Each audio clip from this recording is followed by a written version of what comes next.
कितने के आंसू निकलते हैं मालिक की याद में, बताओ। अभी कोई परेशानी पड़ जाए, बच्चा बीमार हो जाए, रोते रोते औरों से रो रो कर मतलब फरियाद कर देते हैं, हमारे बच्चे को बचा लो। डॉक्टर साहब से रोते हैं, पैसा नहीं होता, पैसा लेने वाले से रोते हैं। कभी मालिक को सोचा है कि हम, कभी मालिक को सोचा है कि मालिक हमसे दूर है, मालिक कैसे मिलेगा? वो भी इस आंसुओं के रास्ते मिलेगा, वो भी तड़प के जरिए मिलेगा। जब तक ये तड़प, जब तक ये आंसू ना निकलेंगे, जब तक अंदर ग्रह प्रकट ना होगी, तब मालिक की नजदीकी भी नहीं होगी। याद रखो, ये साधन सत्संग सुनना, सेवा करना, दर्शन करना, सिमरन करना, ये एक ही रास्ता है, एक ही साधन है कि किसी न किसी तरीके से आपको बैराग हो, संसार से मन उठे, संसार से मन हटे, हम मालिक की ओर चले, मालिक की याद आ जाए। मालिक की याद ही तो नहीं आती है। हम पूरे पूरे दिन जुबान पर मालिक नहीं आता, लेकिन दुनियादारी के जो काम काज हैं वो हमारी जुबान पर रटे हुए हैं। दुनिया की जो उलझन है वो हमारे दिमाग में फिट है। उन्हीं की चिंता में रात होते सूख जाते हैं, लेकिन मालिक की चिंता में कौन सूखता है? मालिक की चिंता में जो सूखते हैं वो भाग्यशाली हैं। मालिक की चिंता में जो पीले पड़ गए वो भाग्यशाली हैं। बाकी सारी दुनिया बस मौज मस्ती में टाइम गुजार जाती है। इसलिए संत कहते हैं ये जीवन अंधेरे में है और अंधेरे में ही चला जाएगा। आज उजाला तो मिला है क्या? ये मनुष्य जीवन मिला है, ये मनुष्य जीवन मिला है। ये सारी जितनी भी दुनिया आप देख रहे हैं ये अंधेरे में ही काटी, ये अंधेरे में ही जीवन काटे हैं, अंधेरे में ही ये दुनिया भोगी है। आज ये मनुष्य जीवन मिला है, आज ये हीरा जन्म मिला है, आज उजाले में मिला है। लेकिन उजाले में आकर भी अगर हम सोते रहे, गफलत की नींद में पड़े रहे, तो आगे ऐसा कोई चांस नहीं होगा जिसमें बैठकर तुम मालिक को देख सकोगे, जान सकोगे, जाग सकोगे। हाँ जी, महात्मा दादू साहिब फरमाते हैं कि ग्रह शत्रु के महल तक पहुंचाने वाली सीढ़ी है। ग्रह मालिक के, देखो बाबू मेहर साहब जी ने ये साफ लिखा है बचन में कि मालिक के देश तक पहुंचाने वाली ये ग्रह एक सीढ़ी है, जो इसी पे कदम रख के हमारे के देश पहुंच सकते हैं। और कोई तरीका नहीं। ना तुम्हारी अकल चतुराई काम आएगी वहां, ना तुम्हारे ज्ञान ध्यान काम आएंगे, ना तुम्हारी धन संपत्ति काम आएगी। कितने तुम होशियार हो ये काम नहीं आएंगे वहां। कितने तुम भोलापन है, कितने तुम मासूम हो, कितनी तुम्हारे अंदर दीनता है, इस चीज की वैल्यू उस मालिक के दरबार में है। वहां तुम्हारी अकल चतुराई के घोड़े नहीं दौड़ेंगे। वहां तो दीनता कितनी है, प्रेम कितना है, ब्रह कितनी है, ये चीज काम आई नहीं, बाकी कुछ काम नहीं आता। हाँ जी, वह राम जो बुद्धि की गमता और स्थूल इंद्रियों की पहुंच से परे है। देखो ये बहुत कीमती बात। हम कहते हैं किसी को, इंसान को देखते कोई समझदार होता है, हम कहते हैं बड़ा बुद्धिमान है भाई, बड़ा समझदार है, बड़ा अकलदार है। याद रखो ये बुद्धि ने सबकी मिट्टी पीली कर रखी है। बुद्धि और अकल इस भक्ति के मार्ग में बहुत बड़ी दीवार है, जो भक्ति में कुछ भी हासिल नहीं होने देती। ये अकल और बुद्धि दोनों ही रुकावटें जो इनको मार देता है, जो भोला बन जाता है, दीन बन जाता है, मन को चलना शुरू कर देता है। तभी तो लोग उनको भोला और पागल कहते हैं, क्यों? उनकी बुद्धि मर जाती है, अकल मर जाती है। वो अकल से काम नहीं लेते, वो प्रेम से काम लेते हैं, वो भोलेपन से काम लेते हैं, फिर उनको आनंद आता है। अकल चतुराई परमात्मा में बहुत बड़ी रुकावट है। ये अकल ही तो है। फिर भाई हमें कहाँ जाए, बहुत टाइम लगेगा, पूरा दिन हो जाएगा, बहुत सारी बीमारियां खड़ी कर देते हैं ये दुश्मन। हाँ जी, वह राम जो बुद्धि की गमता और स्थूल इंद्रियों की पहुंच से परे है, वहां वह की सीढ़ी के बिना कोई नहीं चढ़ सकता। देखो हमारी बात मत मानो, ये ग्रंथ हैं बड़े ऊंचे फकीरों के लिखे, उनके वचन लिखे हुए हैं। इन वचनों पर अमल किया करो। एक वचन भी आप अगर साथ ले गए तो याद रखो बहुत शांति आएगी। आप इन वचनों को गौर से सुनो। एक एक वचन, हर महीने एक वचन भी अगर अपने गांठ में बांधोगे तो गांठ में बंधा हुआ धन आपको फायदा करेगा। तो गांठ बंधी तो नुकसान होगा। हाँ जी, हम ईगो से कर्मों के जाल में फंसे चले आ रहे हैं। जब तक ये कर्म खत्म नहीं होते, हम अंदर चढ़ाई करके अपने प्रीतम तक नहीं पहुंच सकते। इनको खत्म करने के लिए मुद्दत चाहिए। जो जिज्ञासु इस ग्रह की आग में पक पक कर कुंदन हो गया, वही मालिक की दया का भागी बनता है। मौलवी रूम साहब ग्रह की जरूरत महसूस करते हुए फरमाते हैं कि तुम माँ की तरफ देखो कि जब तक बच्चा ना रोए, वह बच्चे को दूध नहीं पिलाती। देखो, आप सब लोग आते हैं, ये आपको जैसे तड़प लेकर आती है।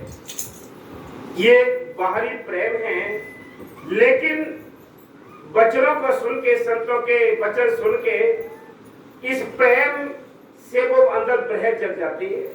लेकिन ब्रह जब ही जगेगी जब आपको प्रेम होगा। जैसे घी कहां निकलता है? बेशक घी दूध के अंदर है, लेकिन उसकी भी स्टेज बनी हुई है। दूध के अंदर घी है, सबको पता है, लेकिन कैसे मिलेगा? पहले दूध को गर्म करना पड़ता है। गर्म करने से भी कोई फायदा नहीं होगा। क्या करना पड़ेगा? उसको घड़े में डालकर उसको यानी जामन डालना पड़ेगा। जामन जब पड़ेगा, अगर हम उसको हिलाते रहेंगे घड़े के लिए, तो कभी दही नहीं बनेगा। दही बन नहीं गया तो उसको रिगड़ना पड़ेगा। रिगड़ कर उसमें मक्खन निकलता है, जिसको देहात में नैनी कहते हैं, वो निकलता है। उसके बाद उसको गर्म करने के बाद घी निकलता है। ऐसे ही प्रेम, ये दुनियादारी का यहाँ आने जाने का ये प्रेम है। ऐसे समझो ये दही है। इस प्रेम के जरिए, इस दही के जरिए रिगड़ के जब और आप इसे सत्संग सुनते हो, तो आप जब इसको रगड़ोगे, खूब ज्यादा रगड़ोगे, तब कहीं जाकर छोटे छोटे कण आएंगे मक्खन के। जब इकट्ठा करके उसको जब गर्म करोगे, तब घी निकलेगा। ऐसे ही ब्रह निकलती है। जब सत्संग सिमरन को खूब रगड़ोगे, तब कहीं जाकर छोटे छोटे कण नजारे दिखाई देंगे आपको, तब वो घी मिलेगा। आसान नहीं, लेकिन मेहनत करो, आसान भी बहुत। याद रखो, जिसने ये भरोसा कर लिया मालिक पर, और इस नाम पर भरोसा कर लिया, कभी नाम बहुत बड़ी ताकत है, वो मालिक बहुत बड़ी ताकत है। तो याद रखो, जिनको राम भरोसा भारी, ताको डर नहीं लागे रे, भूत प्रेत डांकिने और सारी, देखत दूरों भागे रे। ये संतों के फैसले, हमारे फैसले नहीं। यहाँ भी लोग आप देखो कितने मान की वैसे ऐसे केस आते हैं कि लोग यानी बेहोश से आते हैं और ठीक होकर जाते हैं। बाबा जी उनको तसल्लियां देते हैं, या भरोसा है वहां ये चीजें नहीं आती, काल महाकाल भी नहीं आते, लेकिन ठीक भरोसा होना चाहिए। जब भी ये बीमारी आएंगी, आप याद रखना, जब भी ये बीमारी आएंगी, भूत प्रेत देवी देवता ये तंग करेंगे, तब करेंगे जब आप ये चार दीवारी दीवार टूट जाएगी। जैसे घर के अंदर दीवारें होती हैं, अगर दीवार टूट जाती है कोई भी आ सकता है। भाई दीवार भी होती है, गेट वो लगा होता है, उस पर ताला लगा होता है, कोई नहीं आता है। ऐसे ही आपका विश्वास है, सिमरन है, सेवा है, दर्शन है, सत्संग है, ये दीवार पक्की लगी हुई है, तो भूत प्रेत को भी झांक नहीं सकता। ये याद रखो, ये विश्वास पे मतलब डिपेंड करता है। आप जितना विश्वास मालिक पे रखोगे, और वो लोग मारे जाते हैं जो दुई में रहते हैं, कि इधर देवी देवता को भी भरोसा है, इधर उनसे भी प्यार है, इधर कभी कभी मालिक से भी प्यार है, तो ऐसे लोग तो दोनों दिनों से चले जाते हैं बेचारे। ऐसे वो क्या करें? एक भरोसा रखो, मालिक आप ही काम करेगा। हाँ जी, जब तक बच्चा ना रोए, दूध जोश नहीं मारता। जैसे छोटा सा बच्चा होता है, बच्चा अपनी माँ को नहीं बुलाता है कि माँ आजा जल्दी दूध पिला दे, बच्चा नहीं कहता है, लेकिन मालिक ने एक ऐसा फंक्शन उसके अंदर फीड करके भेजा है कि जब अंदर से उसको भूख लगती है तो हाथ पैर फड़फड़ाता, चिल्लाता, रोता है, तो माँ सोच रही थी मेरा बच्चा भूखा हो गया है। ऐसे ही आपने अगर हाथ पैर चलाने शुरू कर दिए, तड़पना शुरू कर दिया, तो ऐसी कोई ताकत नहीं है जो मालिक के दर्शन करने से रोक सके। आप तड़पे नहीं हो अभी तक। जिसने कुछ पाना है तड़पना पड़ेगा, जिसने कुछ उस मालिक को देखना है तो उसके लिए रोना पड़ेगा। बाहर की बातों से कुछ नहीं बनता है। कुछ हासिल करना है, हासिल करो। संत कहते हैं कुछ प्रैक्टिकल करके देखो। प्रैक्टिकल कर लो भाई, ये मौका मिला है, ये जन्म मिला है। बुढ़ापा आ जाएगा तो प्रैक्टिकल कैसे करो कोई? ये जन्म छूट गया तो प्रैक्टिकल कैसे करोगे? प्रैक्टिकल करना है तो आज करना है, अब करना है, फैसला करना है कि हमने आज मालिक देखना। बाबा बकी साहब जी कहते हैं कि ये प्रण कर लो कि या तो मालिक मिल जाएगा या जान निकल जाएगी। तो याद रखो, ये प्रण कर लिया तो जान तो क्या निकलेगी, मालिक ही मिल जाएगा। लेकिन फैसला करो। हाँ जी। इसी तरह जब तक जीव रो रो कर दुआ नहीं मांगता, मालिक की रहमत का सागर भी जोश नहीं मारता। हाँ, मालिक की जो रहमत है उसका सागर भी जोश नहीं मारता है। फिर जो जब ही आएगा जब तुम्हारे तड़प होगी। तड़प पैदा करो। वो मालिक अंदर है, तड़प पैदा करके तो देखो। वो हर्ष में काम करना है, वो हर्ष में इंतजार करता है। संतों ने लिखा है कि जब तुम्हारा एक कदम रोकर और दीनता भोलेपन से एक कदम उसकी ओर को रखोगे तो मालिक करोड़ों कदम तुम्हारा हाथ पकड़ने के लिए नीचे आ जाएगा। हम करोड़ों कदम कहाँ रखते हैं? करोड़ों कदम दुनिया के लिए रख दिए हमने, मालिक के लिए तो एक कदम रखा है। कैसे वो पकड़े? हाँ जी। रोना बादल की तरह है और दिली सोच गुदाज मन की तपस सूरज की गर्मी की तरह। जिस तरह सूरज की गर्मी बादलों के आने और बरसने का कारण बनती है। देखो, जिस दिन गर्मी ज्यादा होती है, तपन ज्यादा पड़ती है, बेचैनी ज्यादा, उमस ज्यादा होती है, तो हम क्या सोचते हैं कि आज या तो बारिश होगी या आज आंधी आएगी, तूफान आएगा। इसलिए संत कहते हैं कि जो अंदर तुम्हारी जब बेचैनी होगी, बेचैनी कौन सी? मालिक से मिलने की तड़प होगी, बेचैनी होगी, जो बहुत ही ज्यादा बेचैनी होगी, तो याद रखो फिर मालिक की मेहर बरसने वाली है कुछ ना कुछ। ये बेचैनी हुई नहीं हमारे अंदर। हम रूखी फीके बनकर यूं ही सारा समय गुजार रहे हैं। थोड़ी तड़प तो पैदा करो। सब कहते चलते फिरते उठते बैठते हंसते हुए मालिक को याद करके तो देख लो। वो सारे काम करता है, वो हाजिर नाजिर है। बाबा मस्तानी जी उसका नाम हाजिर नाजिर जिंदा राम रखा है। वो हाजिर है, नजर आता है, जिंदा है, वो सारे काम करने वाला है। संतों ने उससे काम लिया है, उसको जपा है, उसको प्रकट किया है, फिर काम लिया है, काम करके दुनिया को दिखा दिया। आज बाबा बकी साहब जी भी देखो कितना नोट सोना चांदी बांटते हैं, क्या कमी आती है? बाबा मस्तानी जी ने सोना चांदी खुले में लुटाया, क्या कोई कमी आई? इसलिए संत कहते हैं वो संतों का राम है, वो जिंदा राम है जो अंदर बैठा है घट में सूझत नहीं लाना तैसी जिंदे तुलसी या संसार को भयो मोतिया बिंद के मालिक की मेहर से उस मालिक से बेनती करके अंदर पुकार करके तो देखो वो सारे काम करता है। हाँ जी। और इसी तरह से दुनिया कायम है। इसी प्रकार ग्रह फिराक और सूर्य गुदाज की जलन और तपस से मालिक की रहमत भरी मेहर का बादल जोश में आकर बरसता है। हाँ। और जीव को शांति प्रदान करता है। हाफिज साहब फरमाते हैं कि पहले अपने अंदर प्यास पैदा करो, फिर देखो कि पानी किस तरह अपने आप उमड़ता हुआ चला आता है। पहले तो प्यास तो पैदा करो। सारी दुनिया बस बेहोश सोई पड़ी है। जिसको तड़प है, जिसको प्यास है, वो साथ संगत की तलाश करते हैं, खोज करते हैं कि कैसे सत्संग मिले, कैसे संत मिले, कैसे संगत मिले। बुरा तो दिन बेचैन रहते हैं। जिनको तड़प नहीं है उनको कोई पता ही नहीं है, उनको प्रेम की हवा ही नहीं लगी। जिनको प्रेम की हवा लगी वो कुछ कर गए, बाकी तो सारी दुनिया बस ऐसी गफलत में चली गई। हाँ जी।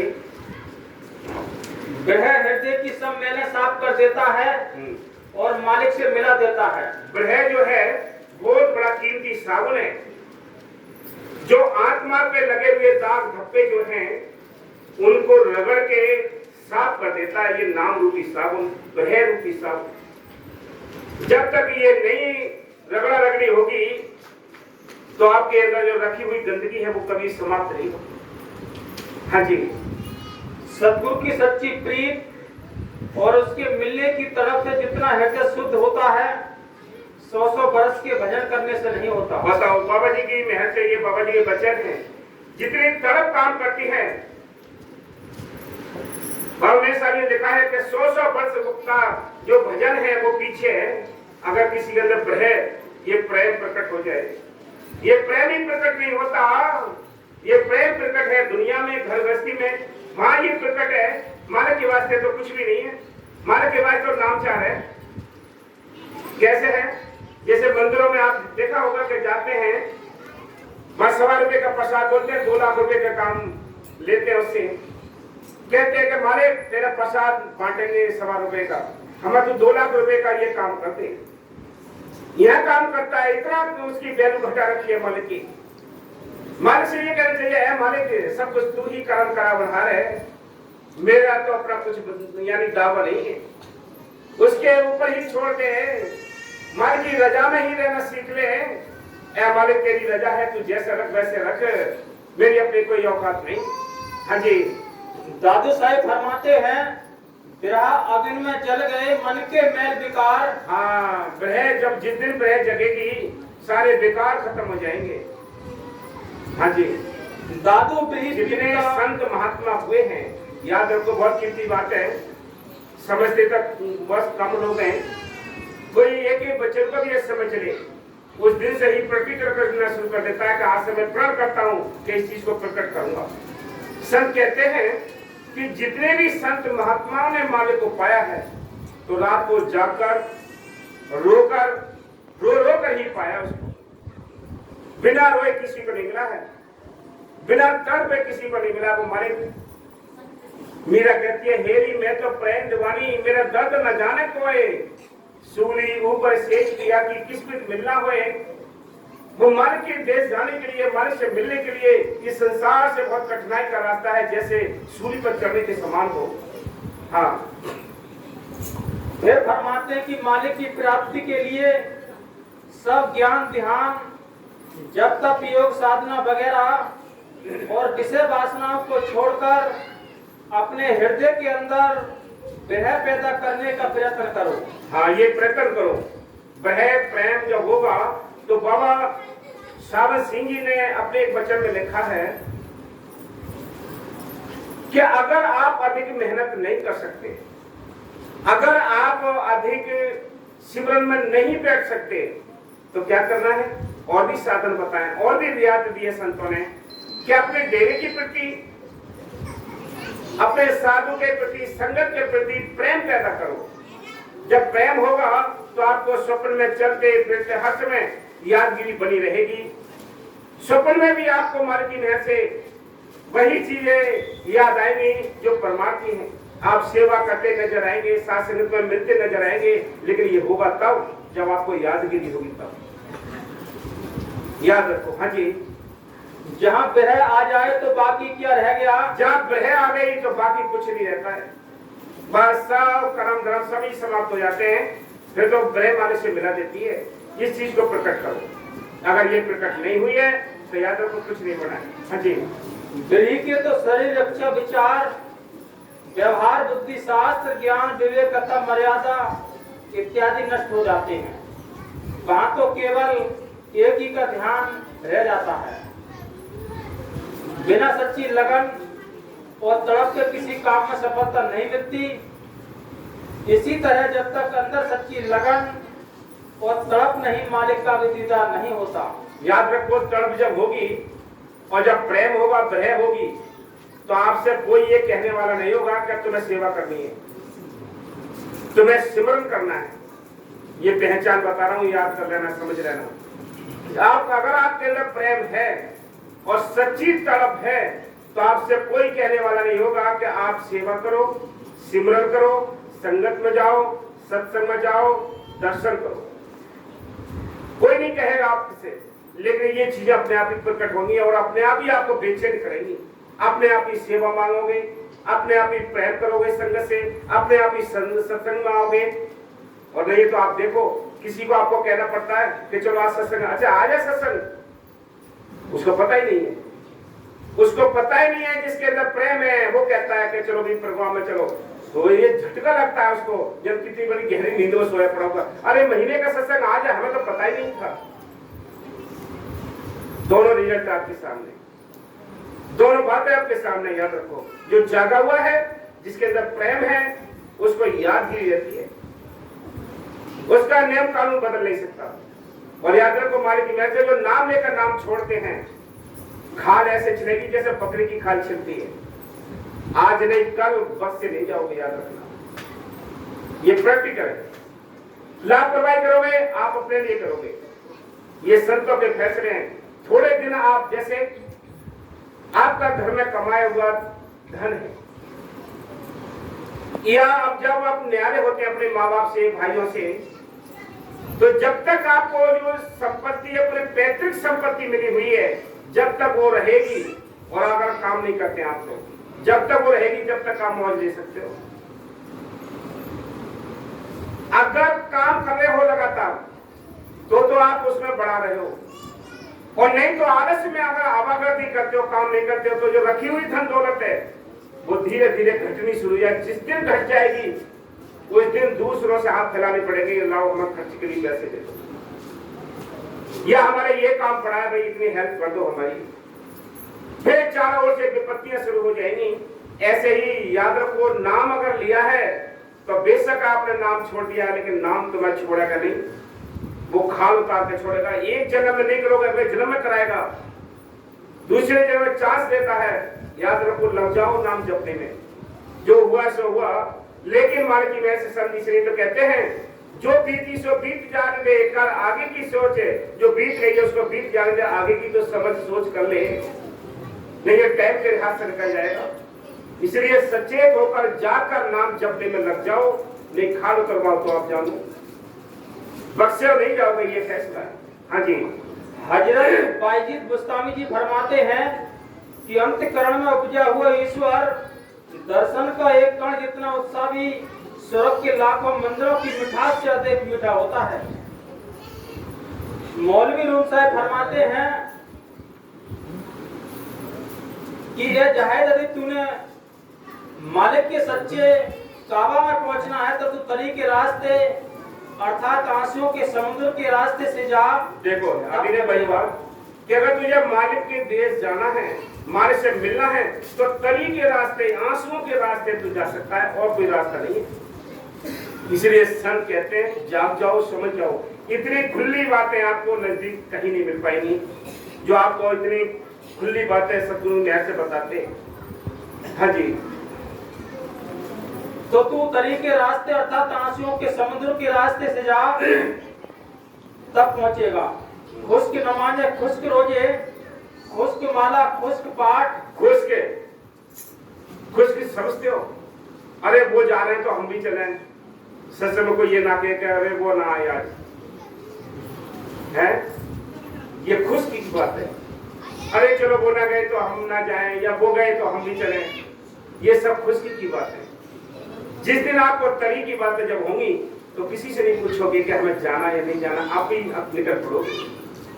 इसको कहते हैं तरी के रास्ते चलना, आंसू के रास्ते चलना। जब आपके अंदर दीनता शीलता होगी तो आप ही आपको चिंता होगी सत्संग की, सिमरन की। जिस दिन यानी प्रेम पैदा होगा, आपको कहने की आवश्यकता नहीं होगी कि आप ये काम करो, फिर अपने आप ही करोगे। अपने आप ही चिंता हो जाएगी आपको कि हमें सेवा भी करनी है, हमें सिमरन भी करना है, हमें दर्शन भी करना है, हमें सत्संग भी करना है। और जब प्रेम खत्म हो जाएगा तो ये सारी चीजें खत्म हो जाएंगी, याद रखना। हाँ जी, ना कोई आंसू निकले ना तड़प, खुश्की के रास्ते से जाना है। लोग तरी के रास्ते जल्दी मक्के पहुंच जाते हैं। सच्ची नमाज यह है कि आत्मा मालिक की याद की मस्ती में झूम उठे। ऐसी फेरी हुई माला एक दम में हजारों मालाओं के फेरने का असर रखती है। ये माला दिली तड़प और दर्द से फेरी जाती है। प्रीतम का नाम एक बार ही लो, परंतु सच्चे दिली प्यार से रोम रोम की जुबान बोल उठे। देखो जैसे आज ये महीने का प्रोग्राम है, यानी हर मासिक प्रोग्राम होता है हर महीने के आखिरी इतवार को। तो पूरे महीने अगर हमारे लापरवाही में टाइम गुजरा, तो आज अगर हमने वचन सुने तो आज से ही हमें प्रण कर लेना चाहिए कि हाँ अब एक महीने तक हम प्रण करेंगे, सिमरन करेंगे, सेवा करेंगे, दर्शन करेंगे, सत्संग करेंगे। याद से शुरू कर देना चाहिए। हाँ जी, जो कुछ निकले जिगर से निकले, तन बदन की सुध न रहे। सच्चा नमाजी बिना आंखों के रोता है, बिना मुंह के पुकारता है और बिना हाथों के पीटता है। देखो आप ये सोचें कि हमारे अंदर जो अकल काम करती है, चतुराई काम करती है, तो हम बहुत समझदार हैं। समझदार नहीं हो आप ये याद रखो कि जो ज्यादा यानी चतुर हैं, याद रखो उतने ही वो महामूर्ख है परमात्मा। माने कि महज इस रास्ते में तो बहुत भोलापन की आवश्यकता होती है, इसमें चतुराई की तो आवश्यकता है ही नहीं। इसमें जो जितना भोला होगा उतनी दया मेहर उसके ऊपर होगी। हाँ जी, चतुराई ना भाई उसी को वो प्रेम करे अनजान से, कैसे दर्शन देगा मालिक बिन पूछे दरबान के, बिना दरबान के पूछे वो मालिक कभी दया नहीं करते। हाँ जी, अंतकरण में ऐसी क्रियाएं अपने आप दिन रात चलती रहती हैं और ये रोना ही मालिक के मिलाप का कारण बनता है। बिन ही नैनो रोमना बिन मुख पीड़ पुकार, बिन ही हाथों पीटना दादू बारंबार। रात दिवस का रोमना पलक पैर का नाही, रोवत रोवत मिल गया दादू साहिब माही। हाँ, रोते रोते मिल गया दादू साहब कहते मुझे रोते रोते ही मिल गया मालिक, रोते रोते दर्शन हो गए। आप रोके तो देखो उसके लिए, जितने संत महात्माओं ने उसको पाया है रो रो कर ही पाया, हंसते खेलते किसी को नहीं मिला है। जब तड़प होगी तो मालिक हर समय हाजिर नाजिर वो काम करेगा। हाँ जी, ब्रह में भारी असर होता है, ब्रह में भारी असर होता है, बहुत शक्तिशाली ताकत है ब्रह। हाँ, ये बहुत बड़ी शक्तिशाली ताकत है। हाँ, जिस घट में ये अपना डेरा लगा लेती है वहाँ कोई दूसरा संस्कार पंख नहीं मार सकता। ग्रह से निकले हुए गर्म आंसुओं का पानी मनुष्य के अंदर दबे हुए संस्कारों को धो डालता है। ग्रह में मनुष्य की रुचि स्वाभाविक ही अपने प्रीतम की तरफ हो जाती है। हर समय ख्याल मालिक की तरफ रहने से आपका भाव भूलने लगता है।